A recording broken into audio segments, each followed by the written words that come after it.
how are you today? I'm good, thanks. How are you? I'm good. I'm really excited about your character because there's a little bit of build up at first, but it sounds like things are going to get interesting with her. Yes. What can you tell us to start off with? I mean, like you said, there's definitely an air of mystery around Yidu and the fact that she comes off of this boat and she's sold as a slave to the queen, so she's one of her new ladies, but there's that obvious question of where are you from and what are you doing in Kattegat? Right. And I think that comes off to Ragnar, and there's that aspect of curiosity that comes into play about, where am I from, who ruled it, what are my religious beliefs, what do I think about death? I mean, there's all these questions that come up, and typical Ragnar, being curious and wanting to learn about different cultures and people, he definitely latches on to my character. And perhaps the queen might not have been so happy with that if she'd realized where things might go. Well, you've only watched up to episode 2, but that does all change. Right. It's a very, the dynamic between us, like, we've seen the relationship from the past season, how their relationship is deteriorating. Right. And I think it continues on in this season, and maybe it's just accepted that it's deteriorating. But my character comes in, and I do believe it's a very organic relationship that stems. Right. Yeah. And the most interesting thing to me about Vikings is the fact that it does so often put cultures clashing, or the way they kind of nudge up against each other. So what's her view going to be of this world as we get further in the season? I think a main view of hers is just the pure shock value of coming into this world where it is so gruesome and violent. Right. And savage, if you will, their lifestyle in Kattegat. That's something that she really has to get used to. And she does become, she does assimilate well, but it's still you'll see how she does with the battles, or if she's there, or the storylines. And you can kind of tell right away, though, that she might fit in well, even just based on the fact that she's obviously gutsy from the first moment we see her. Yes. She gives the queen a look that says... I just saw that actually recently at the lunch. I saw that clip.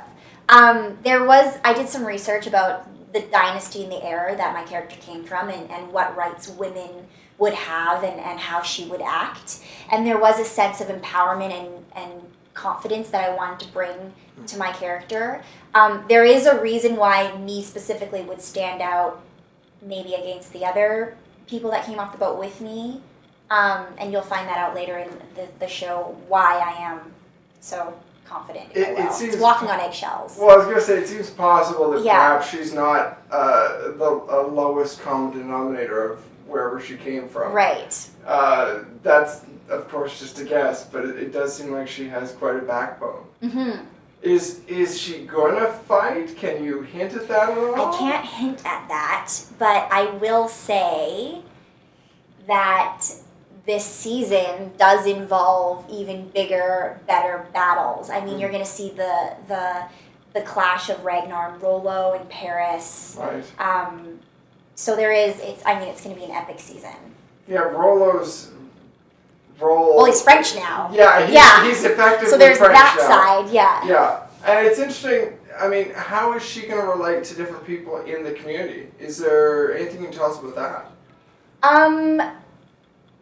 I will say that when Ragnar and Yidu first meet, their first exchange, I believe it's episode 4, you'll sense that there is this power struggle of, a king and a slave, for whatever reason, can be viewed on the same level. Mm. And so there's that dynamic, which, again, it makes Ragnar question who I am and where I come from, and why it is that I am so strong.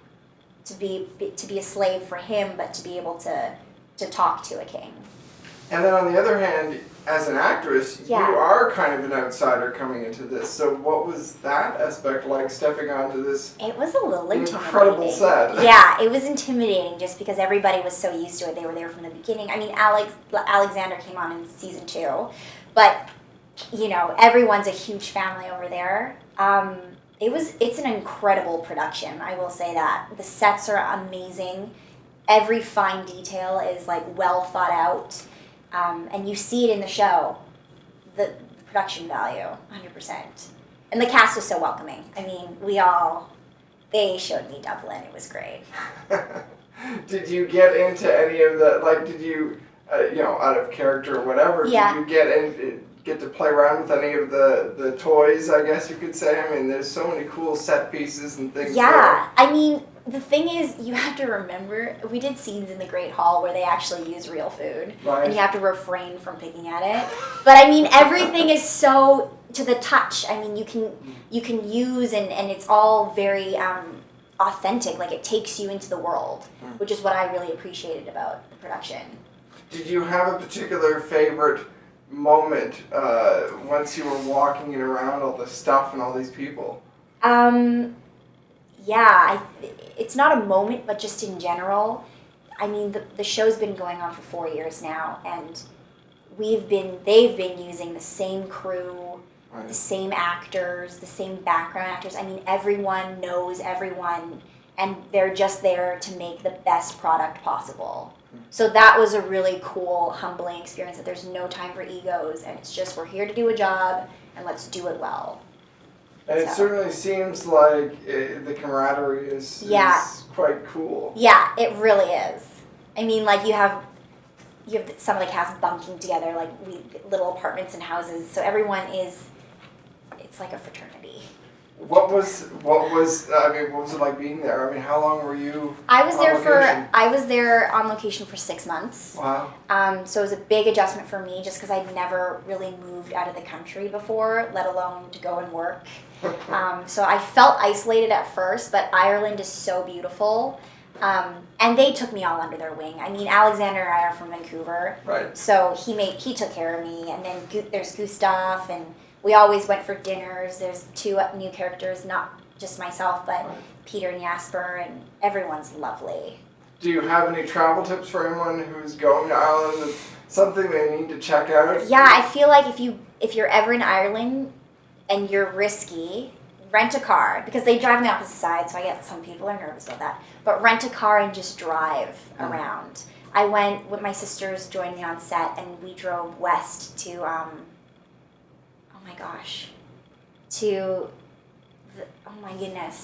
Galway, Oh yeah. which is about 4 hours west. And right along the water, we went to this beautiful castle. I mean, Ireland as a whole is unbelievable. And if you can, go to the sets, because they're amazing. Are the sets accessible? Lugala is. Oh yeah. All right, it might not be like you can't get to the set, No, but you see can it. go, there's like a cliff, you can drive up the cliff or walk up the cliff, Wow. and you can look into Lugala, which is Kattegat. Cool. And it's amazing. That I wanted to take them, I wanted to pull strings and be that actor and go into the set, but obviously I don't have that kind of power. So I showed them the bird's eye view of Kattegat, and they were more than happy with it. Now, personally speaking, do you have a favorite character? On the show? Yeah. Yes, and I told it to his face the second I met him. I was no shame.